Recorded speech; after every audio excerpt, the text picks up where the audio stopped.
Today we're going to talk about weight balance for the T4. And weight balance is really important, most of all because these days with the modern touring cars that we have, they're really nicely engineered with really low CG and centralized weight everywhere. So it will be a waste to not pay attention to the weight balance of your car basically. So today I'm going to explain to you how I place the weights on my car for different conditions and how I tune the handling of the car by moving the weights around. So please follow my tutorial today. So I got my T4 here built with a carbon chassis. That's something I was experimenting with on carpet at the end of the season. And something which changed for the T420 was the introduction of the mid-motor platform. So this also changed the way and the possibility for us to mount weights on the car. Because, for example, we are no longer able to mount a center weight on the car because obviously we have the transmission there right now. So we cannot use the center weight like we did on the previous models. And we simply must find a way to balance the car without the center weight. Since this car here was run on carpet, it's got a shorty battery pack mounted with a X-ray steel plate underneath it, because the shorty pack, it's so small and light that you need to add a lot of weight on the right side of the car. So to compensate for that, I've got the X-ray steel plate. It's 35 grams, and I'm using the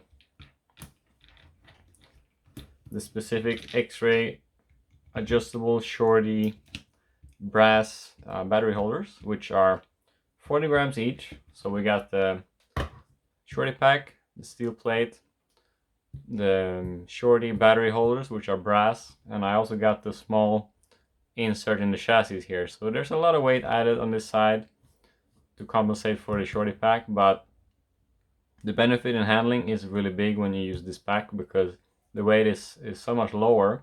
The CG is a lot lower, and this really helps the car to stay flatter and to make it easier to drive for carpet. I'm gonna make a separate video next week about battery choices for different applications. So I'm gonna explain a bit better about the choices of batteries. But it's important to know that the shorty pack is used exclusively for modified racing, not for stock. Because in stock you'll need to use a bigger pack to have as much punch and power as possible. So about placing the weights on the car. In the past, on the T419 and previous models, I would run front corner weights 100% of the time. And by corner weights, I mean weights mounted in these two spots here. So at the front part of the chassis. And the reason for using these was that you shift the weight bias a little bit towards the front, and for my driving style and for my way of setting up the car, I just always drove better with these weights on it. It would be easier to drive, and when I removed them, I didn't really gain much steering. It just made the car harder to drive. So that was my trick for the T419 and the cars prior to that. But for the T420, things have changed a little bit. But the rule of thumb is more front weight bias will make the car understeer more. It will be easier to drive, and it will be less likely to traction roll. More rear weight bias will help the car to rotate better. It will be more free in the corner, but it will be more difficult to drive and also less precise. So in general, I don't really recommend too much of a rear wide bias. But as I've said, for the T420, things have changed a bit with the mid-motor platform. And also because we have the longer suspension arms, it has made the car a lot more forgiving and easier to drive. So we have moved towards a rear wide weight bias, which we didn't run on the previous cars. So we used a lot more weight towards the front. But when we came to running the T420, especially on carpet, we found out that it actually works really good with more weight in the rear. So if we were running, for example, 51-49 weight bias on the T419, we moved towards a 50-50 or even 49-51 weight bias on the T420 with good success. So in that case, the front corner weights are no longer needed. We got rid of those. They're not on this car, as you can see. And yeah, that's a big change. But you can also see on my car here, it doesn't have a massive amount of weights on it. And that's partly because it's got a ARS rear suspension. So this means that we have approximately 20 grams of added weight to the rear axle, to the rear suspension. So you need to keep that in mind when you mount the ARS, that if you don't compensate for that, you will have a big change in the weight bias. And yeah, that's a big thing. And also the weight placement, as I've spoke about earlier, with a lack of center weight, we have to find a way to mount the weights as close to the center as possible. So in this case, I got weights sitting here right next to my servo and my receiver. I sometimes place weights underneath the receiver if it's a flat brass or tungsten weight. I got a weight here next to the motor and another weight here in the back near the center. So these are all the HUDY tungsten weights. They're really flat and easy to use, and they make your job a lot easier when you put the weights on the car, because they're really trick weights. I can really recommend them. And that's it. We're gonna move on to checking the weight balance using a corner weight scale system now. So about checking the weight balance on the corner weight scale system. These corner weight scales, which I've got here, have become extremely popular among racers.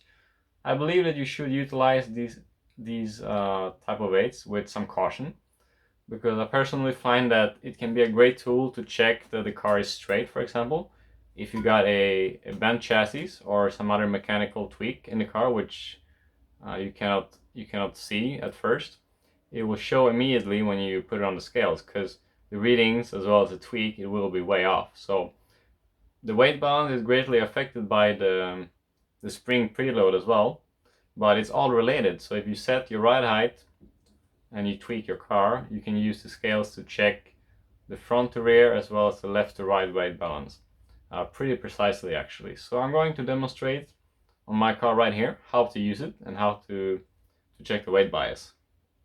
So first of all, make sure that the surface that you're using is flat, and flat in all directions. So I use this little trick tool from, actually bought this off Amazon, and you can check that the board is sitting flat. So very important first step. Then you plug up your scales and plug them into a battery. We fire them up. Make sure that you use the color coding correctly for each corner, and while reading these parameters, remember that this is the front right and this is the front left. This is actually the rear over here. So it's a little confusing. You have the rear here and the front here, but nonetheless, you'll learn how to use it. So I'm gonna pop my car onto the scales. So this has the ride height and the tweak set already. And as you can see, it's perfectly balanced. It's got 4 times 50 on the scales. And this was expected because of the tweak being set already, but also because the weight balance been purposely made in this way.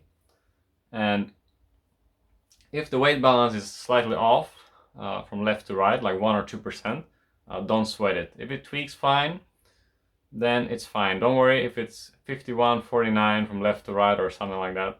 It's not really gonna affect the handling too much.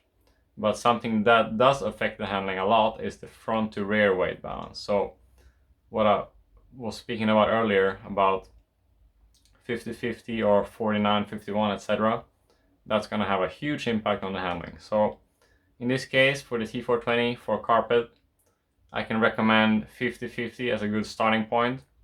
You can move on to trying even 49-51 for more rotation and a more aggressive car. And if the car is too hard to drive, just go with an easier setup with more weight in the front. Add the front corner weights also to help the car to stop traction rolling, for example. And that's it, really. Utilize this tool with some caution.